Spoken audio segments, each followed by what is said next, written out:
Olá, me chamo Adriele e nesse vídeo irei apresentar os principais pontos do projeto Estimação de Parâmetros de Geradores Síncronos, por ensaio de gestão de carga de curto-circuito. Projeto esse elaborado por mim e pela Flávia, sob a orientação do professor Elmo. Irei dividir a apresentação em três principais tópicos: fundamentação teórica, resultados e contribuições e perspectiva futura.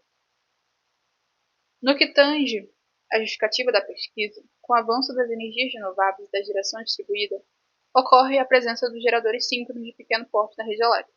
Em função disso, e da configuração do Sistema Interligado Nacional, como é possível verificar na imagem ao lado, é necessário ter previsão e saber como agir a situações críticas.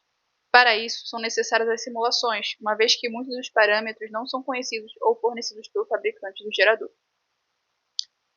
Nosso principal objetivo é analisar os ensaios realizados de redução de carga e de curto-circuito.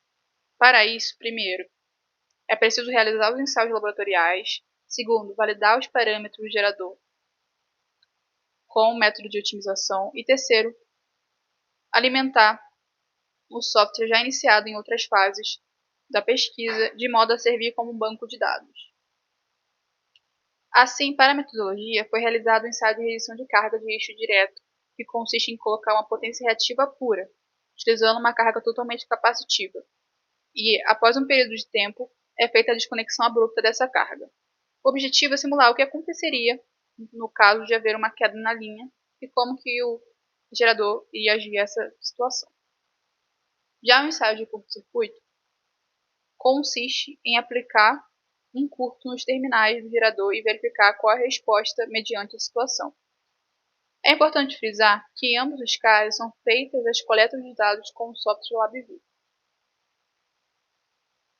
Além disso, usou-se dois métodos, um primeiro para a obtenção dos dados a partir da análise gráfica e o segundo, o método de otimização dos parâmetros, chamado de método de sensibilidade de trajetória, que consiste em analisar a sensibilidade dos parâmetros, verificando a derivada parcial do parâmetro em relação à função. Foi dessa forma que foi possível verificar a sensibilidade da velocidade para o método. Passando agora para os resultados e contribuições, foi possível obter os parâmetros de interesse aplicando o método de otimização, que fez com que o método convergisse para um resultado satisfatório, uma vez que foi considerada agora a medida da velocidade. Na tabela à esquerda, refere-se aos parâmetros obtidos para o curto-circuito e à direita para o ensaio de redução de carga de eixo direto. Em ambos os casos, foi feita a otimização a partir do método de sensibilidade de trajetória. Nossas principais contribuições, a partir desses ensaios e dessa análise, é, primeiro, considerando a velocidade não constante, mas também variando, devido à sua sensibilidade para o método. Segundo, foi possível modelar completamente a fase, não só sua componente simétrica. E agora, sendo possível também continuar o software já iniciado em outras fases, a partir da alimentação dos dados obtidos nesses ensaios.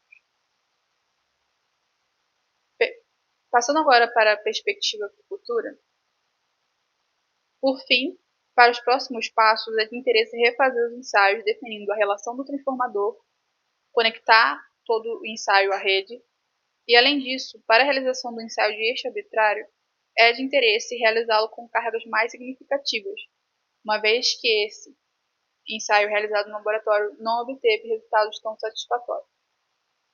Uma outra alternativa de melhoria é aplicar o método de otimização de mapeamento de média variância, de modo a obter uns parâmetros melhores e comparar também com o método de sensibilidade de trajetória.